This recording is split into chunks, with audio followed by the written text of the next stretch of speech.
नमस्कार, जय मां भारती। दोस्तों, आपने वो कुत्ते और बैलगाड़ी वाली कहानी तो सुनी ही होगी। अगर नहीं सुनी तो मैं आपको फटाफट सुना देता हूं।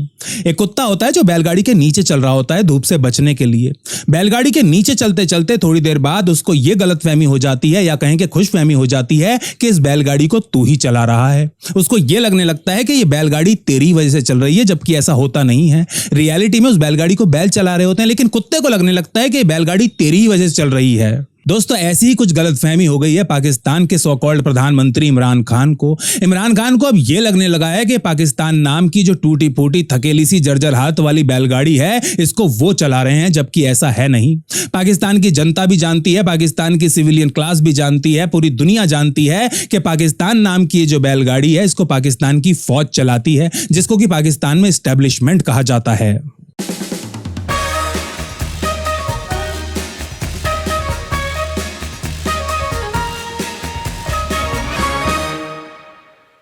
दोस्तों, सबसे पहले मैं आपको इस पूरी कहानी का बैकग्राउंड बहुत ही संक्षेप में बता देता हूं। बैकग्राउंड यह है कि दिसंबर 2020 में, यानी कि लगभग 1 साल पहले, फैज हमीद का कार्यकाल जो था आईएसआई चीफ के तौर पे, वो टेक्निकली खत्म हो गया था।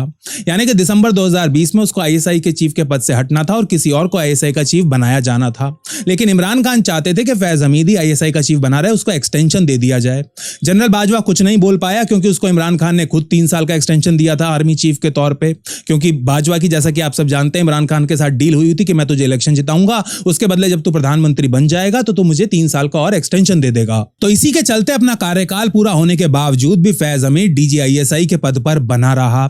ये वही फैज हमीद है, वही पाकिस्तानी आर्मी का जनरल है जिसकी पत्नी ने उसके पिछवाड़े पर गोली मारी थी, क्योंकि वो जनरल रानी की बेटी के साथ रंगरलिया मनाता हुआ पकड़ा गया था। तो उसकी बेगम ने उसके पिछवाड़े पर उसी की पिस्तौल से गोली मार दी थी। इसके बाद हुआ यह कि इसी महीने 6 अक्टूबर के दिन जनरल बाजवा ने फैज हमीद को कोर कमांडर बना दिया, यानी कि प्रमोशन दे दिया, और उसकी जगह लेफ्टिनेंट जनरल नदीम अंजुम को आईएसआई का नया चीफ नियुक्त कर दिया।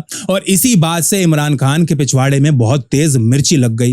इमरान खान ने कहा कि भैया, ये तो मेरा प्रोग्रेटिव है, संविधान के अनुसार ये मेरा अधिकार क्षेत्र है कि आईएसआई का चीफ कौन होगा, ये प्रधानमंत्री का अधिकार क्षेत्र है। कायदे में तुम्हें मुझसे पूछना चाहिए था कि भैया आईएसआई का चीफ किसको बनाना है। और यह सुन के जनरल बाजवा जोर जोर से हंसने लगा। उसने इमरान खान से कहा कि भैया, कौन सा संविधान? ये संविधान जिसके पन्ने फाड़ के रोज सुबह में हगने के बाद अपना पिछवाड़ा पहुंचता हूं, तो इस संविधान की बात कर रहा है क्या? खैर, इसी बात को लेकर इन दोनों के बीच ठनाठनी हो गई। असल में इमरान खान चाहता ही नहीं है कि फैज हमीद आईएसआई के चीफ के पद से हटे। इमरान खान नहीं चाहता, या कोई और नहीं चाहता, वो मैं आपको आगे बताऊंगा अभी थोड़ी देर में। असल में इमरान खान को ऐसा लग रहा है, ऐसा लगता है कि यदि फैज हमीद आईएसआई की चीफ की कुर्सी से हटा तो उसकी अपनी प्रधानमंत्री की कुर्सी भी नहीं बच पाएगी। तो इसी डीजीआईएसआई की नियुक्ति को लेकर पाकिस्तान के प्रधानमंत्री और आर्मी चीफ के बीच ठनाठनी हो गई है। और आज के समय में हालत यह है कि पाकिस्तान की जो चूतिया एजेंसी है, खुफिया एजेंसी है आईएसआई, इसका चीफ कौन है ये कोई नहीं जानता। दोस्तों, ऐसा भी नहीं है कि पाकिस्तान में ही पहली बार हो रहा हो कि पाकिस्तानी आर्मी चीफ ने डीजीआईएसआई को नियुक्त कर दिया और आईएसपीआर ने उसका नाम अनाउंस भी कर दिया बिना प्रधानमंत्री से पूछे। इमरान खान जी जो कह रहे हैं कि भैया ये हमारा प्रोग्रेटिव था, ये पीएमओ की तरफ से, यानी जो पाकिस्तानी प्रधानमंत्री का ऑफिस है, उसकी तरफ से अनाउंसमेंट जानी चाहिए थी डीजीआईएसआई की। ऐसा पहले पाकिस्तान में कभी हुआ नहीं है। हमेशा से ही ऐसा होता है कि जो भी पाकिस्तानी आर्मी चीफ होता है वो डीजीआईएसआई का नाम सेलेक्ट करके प्रधानमंत्री के पास भेज देता है और प्रधानमंत्री रबर स्टैम्प की तरह उसके ऊपर अपनी मोहर लगा देता है। तो अब सवाल यह उठता है कि इमरान खान इस 70 साल पुरानी परंपरा को आखिर चैलेंज क्यों कर रहे हैं? वो उसी आर्मी से पंगा क्यों ले रहे हैं जिस आर्मी ने उनको प्रधानमंत्री की कुर्सी पर लाकर बिठा दिया? तो दोस्तों, इसके पीछे का कारण है पिंकी पीरनी, इमरान खान की तीसरी बेगम पिंकी पीरनी, जिनको बुशरा बीबी के नाम से भी जाना जाता है। दोस्तों, आप सभी जानते हैं कि अभी कुछ दिन पहले AQ खान मर गया। वो AQ खान जिसको एक पाकिस्तानी साइंटिस्ट कहते हैं, लेकिन वास्तव में वो एक चोर था। वो एक चोर था जिसने एम्स्टर्डम से सेंट्रीफ्यूज के डिजाइन चुराए और पाकिस्तान में आके यूरेनियम का एनरिचमेंट करके अपना परमाणु बम बना लिया। अब जब वो मरा तो इमरान खान उसके फ्यूनरल में, अंतिम संस्कार में नहीं गए और इस बात को लेकर पाकिस्तान में बहुत बड़ा विवाद हो गया। पाकिस्तानी मीडिया में हल्ला मच गया।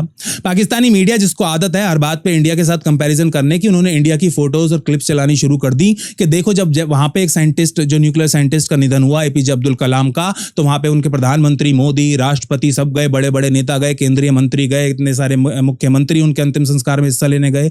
लेकिन हमारा ये जो निकम्मा प्रधानमंत्री इमरान खान, ये AQ खान के अंतिम संस्कार में नहीं गया। आखिर क्यों नहीं गया?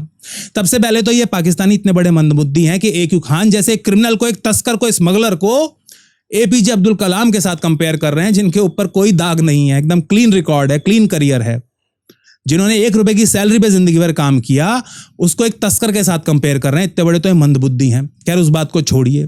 सवाल ये उठने लगा कि इमरान खान आखिर AQ खान के अंतिम संस्कार में क्यों नहीं गया। जब लोगों ने जांच पड़ताल करनी शुरू की तो उन्हें पता चला कि ये किसी के भी अंतिम संस्कार में जाता ही नहीं है। क्वेटा में शियाओं की लाशें पड़ी रही, जिनको मार दिया गया था दिन दहाड़े, ये वहां नहीं गया। कितने लोग पाकिस्तान में आए दिन मरते हैं, बड़े लोग भी मरते हैं, आम आदमी मरते हैं, लेकिन ये कहीं नहीं जाता। आखिर ऐसा क्यों है, इसके ऊपर लोग जांच पड़ताल करने लगे। जांच पड़ताल हुई तो पता चला कि जो पिंकी पीरनी है, जो जिन्न पालती है, जिन्नों से बात करती है, भूत प्रेतों से बात करती है, काला जादू करती है, वो नहीं चाहती कि इमरान खान अंतिम संस्कारों में जाए, फ्यूनरल्स में जाए, क्योंकि उसका मानना यह है कि इन अंतिम संस्कारों में भूत प्रेत जो आत्माएं होती हैं वो घूम रही होती हैं, जिन जिन्नात घूम रहे होते हैं, और ये इमरान खान वहां पर अगर जाएगा तो जिन जिन्नात उसके ऊपर चिपट जाएंगे, जिसे हमारा कहते हैं कि ऊपरी असर हो जाना। इसलिए उसने इमरान खान को साफ निर्देश दिए हुए हैं कि तू किसी भी अंतिम संस्कार में नहीं जाएगा। खासतौर पर जिसमें मैं कह दूं कि तू नहीं जाएगा, उसमें तो बिल्कुल ही नहीं जाएगा। और यदि पिंकी पीरनी ने कह दिया कि तू ऐसा नहीं करेगा, तो फिर सवाल पैदा ही नहीं होता कि इमरान खान उस काम को कर ले। क्योंकि आप सभी जानते हैं कि इमरान खान को ऐसा लगता है कि वो जो प्रधानमंत्री बने हैं वो पिंकी पीरनी की वजह से ही बने हैं। पिंकी पीरनी ही थी जिन्होंने इमरान खान से कहा था कि अगर तू मुझसे शादी कर ले तो फिर तुझे पाकिस्तान का प्रधानमंत्री बनने से कोई नहीं रोक सकता। तो पिंकी पीरनी से इमरान खान ने शादी की और ये प्रधानमंत्री बन गया। तो इसको ये लगने लगा, ओहो, पिंकी पीरनी की बात तो भैया लक्ष्मण रेखा है। और तब से ही ये पिंकी पीरनी की किसी बात को टालता नहीं है। तो पिंकी पीरनी कहती है कि तो अंतिम संस्कार में नहीं जाएगा, तो इमरान खान अंतिम संस्कार में नहीं जाता। और ये जो DGISI का मुद्दा है, इसके पीछे भी पिंकी पीरनी ही है। दोस्तों, अभी परसों पाकिस्तानी फौज ने एक जंगल से 6 लोगों को गिरफ्तार किया। क्यों गिरफ्तार किया? क्योंकि ये 6 लोग इस जंगल में बैठे गुड़िया यानी कि डॉल को सुइयां चिबो रहे थे, यानी कि काला जादू जिसे वुडू कहा जाता है वो कर रहे थे।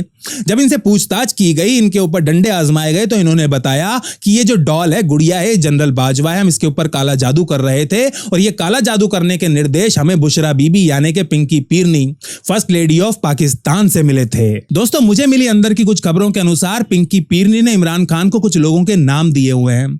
उसने इमरान खान से कहा हुआ है कि ये कुछ लोग हैं, जब तक ये लोग तेरे आसपास रहेंगे, महत्वपूर्ण पोजीशंस पर बने रहेंगे, इनको महत्वपूर्ण पद मिले रहेंगे, इंपॉर्टेंट पोजीशंस मिली रहेंगी, तब तक तेरी प्रधानमंत्री की कुर्सी बनी रहेगी। यदि इनमें से कोई भी आदमी अपनी पोजीशन से नीचे उतरा, अपनी कुर्सी से नीचे उतरा, तो तेरी कुर्सी भी नहीं बच पाएगी। और उनमें से एक नाम है फैज हमीद। ऐसा ही दूसरा नाम है उस्मान बुज़दार, जिनको पंजाब का चीफ मिनिस्टर, मुख्यमंत्री इमरान खान ने बनाया हुआ है। एक टोटली नालायक, इनकॉम्पिटेंट पर्सन, एक आदमी जो किसी काउंसिल को भी नहीं चला सकता, जिसको एक ऑफिस दे दिया जाए ना, 20 लोगों के स्टाफ वाला किसी कंपनी का एक ऑफिस दे दिया जाए चलाने के लिए, वो उस ऑफिस को भी नहीं चला सकता। उसको पाकिस्तान के पंजाब का मुख्यमंत्री इमरान खान ने बनाया हुआ है। क्यों? क्योंकि पिंकी पीरनी ने कहा हुआ है कि उस्मान बुज़दार यदि पंजाब का मुख्यमंत्री बना रहेगा तो तू भी पाकिस्तान का प्रधानमंत्री बना रहेगा। वाह रे वाह पाकिस्तान। दोस्तों, मुझे अंदर की एक और खबर मिली है कि क्यों पिंकी पीरनी नहीं चाहती कि नदीम अंजुम नया DGISI बने। और वो खबर ये है कि कुछ लोगों को नदीम अंजुम ऐसे दिखाई पड़ते हैं, वो कुछ लोगों को नदीम अंजुम नहीं बल्कि नदीम अंजू लगते हैं। तो पिंकी पीरनी को लगता है कि भैया ये जो नदीम अंजुम है ये तो मुझसे भी ज्यादा सुंदर है और मेरा पति ठहरा पठान, आधा ही सही नकली ही सही, लेकिन वो खुद को पठान तो कहता है। तो ये नदीम अंजुम जो है ये तो नदीम अंजू लगता है, ऐसा दिखता है, मुझसे भी ज्यादा सुंदर लगता है। और दूसरी तरफ मेरा पति है वो पठान होने का दावा करता है। तो कहीं ऐसा ना हो कि भैया लव ट्रायंगल खड़ा हो जाए। पिंकी पीरनी को जो नदीम अंजू की खूबसूरती है उससे बहुत ज्यादा जलन हो रही है और उनको लगता है कि यदि ये आदमी DGISI बन गया तो ये फिर इमरान खान के साथ ज्यादा समय बिताएगा, मेरे पति के साथ ज्यादा समय रहेगा, तो फिर कुछ भी ताता थैया हो सकता है। लेकिन दोस्तों, मुझे तो कुछ और ही लगता है। मेरे एनालिसिस के हिसाब से इस पूरे विवाद के पीछे 2 कारण हो सकते हैं। पहला ये कि ये सब ढोंग है, वास्तव में कोई विवाद है ही नहीं। इमरान खान और जनरल बाजवा मिलकर अपनी जनता को, दुनिया को उल्लू बनाने का प्रयास कर रहे हैं, ढोंग कर रहे हैं कि हमारे बीच ये टकराव हो गया है दुनिया का ध्यान पेंडोरा पेपर्स से हटाने के लिए। दोस्तों, आप सब जानते हैं कि पेंडोरा पेपर्स में पाकिस्तान के 700 नाम आए हैं और इन 700 में सबसे ज्यादा नाम है पाकिस्तानी आर्मी के ऑफिसर्स के। इनमें सर्विंग ऑफिसर्स भी हैं और रिटायर्ड ऑफिसर्स भी हैं, लेकिन 700 में सबसे ज्यादा नाम पाकिस्तानी आर्मी की तरफ से हैं। और दूसरे नंबर पर सबसे ज्यादा नाम है खुद इमरान खान की सरकार के मंत्रियों के, इसकी पार्टी के नेताओं के। और इसी वजह से जब पेंडोरा पेपर्स का खुलासा हुआ तो पाकिस्तानी मीडिया ने यह सवाल पूछना शुरू कर दिया कि भाई पनामा पेपर्स के बाद जो नवाज शरीफ के साथ हाल हुआ था वो इमरान खान के साथ क्यों नहीं होना चाहिए, उन लोगों के साथ क्यों नहीं होना चाहिए जिनके इसमें नाम है। अब उन लोगों के साथ कैसे हो भैया, वो तो खुद इसकी सरकार में मंत्री हैं और पाकिस्तानी फौज के बड़े बड़े रिटायर्ड और सर्विंग जनरल्स हैं, लेफ्टिनेंट जनरल्स हैं, तो उनके साथ ऐसा व्यवहार कैसा किया जा सकता है भाई? उनको लात मार के देश से बाहर, उनको लात मार के जेल में कैसे डाला जा सकता है? ऐसा तो नहीं हो सकता। इसमें तो इमरान खान की सरकार के जो लोग हैं, खुद उसका अपना फाइनेंस मिनिस्टर का नाम था शौकत तरीन, जो भी अमेरिका भीख मांगने गया हुआ था आईएमएफ से, और आईएमएफ ने लात मार के उसको भगा दिया। तो ऐसा तो हो नहीं सकता था। तो मुझे लगता है कि मीडिया का ध्यान, दुनिया का ध्यान पेंडोरा पेपर से हटाने के लिए इमरान खान और जनरल बाजवा ने खुद ये पूरा ढोंग किया है, ये प्ले कर रहे हैं। दोस्तों, दूसरा कारण जो मुझे लगता है कि इस पूरे विवाद के पीछे हो सकता है, वो ये कि इमरान खान अब एक सेफ एग्जिट चाहता है, वो अब एक मार्टिर, एक शहीद बनना चाहता है। इमरान खान जानता है, उसको पता है कि पिछले 3 सालों में उसकी जो परफॉर्मेंस है, उसकी सरकार की परफॉर्मेंस है, वो नील बटे सन्नाटा है। नील बटे सन्नाटा क्या, बल्कि ग्राफ नेगेटिव है, माइनस में है, नीचे की तरफ गया है। आप किसी भी क्षेत्र की बात कर लीजिए, इकोनॉमी की बात कर लीजिए, उसमें तो पाकिस्तान की हालत बद से बदतर हो ही गई है। डॉलर के मुकाबले पाकिस्तानी रुपी जो है 170 को क्रॉस कर चुका है। पेट्रोल डीजल का बुरा हाल है, चीनी का, आटे का, लोग भूखे मर रहे हैं, चारों तरफ त्राही त्राही है। इतना ही नहीं, फॉरेन पॉलिसी की बात कर लें, जियोपॉलिटिक्स, फॉरेन रिलेशंस, उसमें ही पाकिस्तान का बुरा हाल है। पाकिस्तान पूरी तरह आइसोलेटेड हो चुका है। किसी भी मुद्दे पर पाकिस्तान को रत्ती भर सपोर्ट नहीं मिल रही है और पाकिस्तानी जनता को यह सब दिखाई दे रहा है। इसलिए इमरान खान जानता है कि उसके पास अब वो मुंह नहीं बचा है जिस मुंह को दिखा के वो लोगों से वोट मांग सके।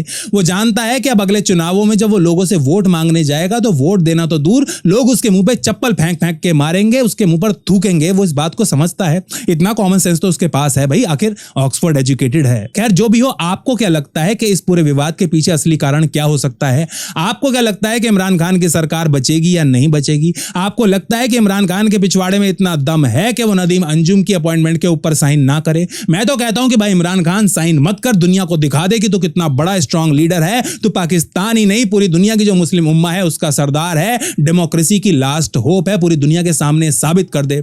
मैं कहता हूं कि अगर तूने एक माँ का दूध पिया है तो नदीम अंजुम की अपॉइंटमेंट के ऊपर साइन मत कर दियो। दोस्तों, अगर आपको वीडियो पसंद आया है तो इसे लाइक कीजिए, शेयर कीजिए और चैनल को सब्सक्राइब जरूर कीजिएगा। जल्दी मिलेंगे एक और वीडियो के साथ। जय मां भारती, जय हिंद।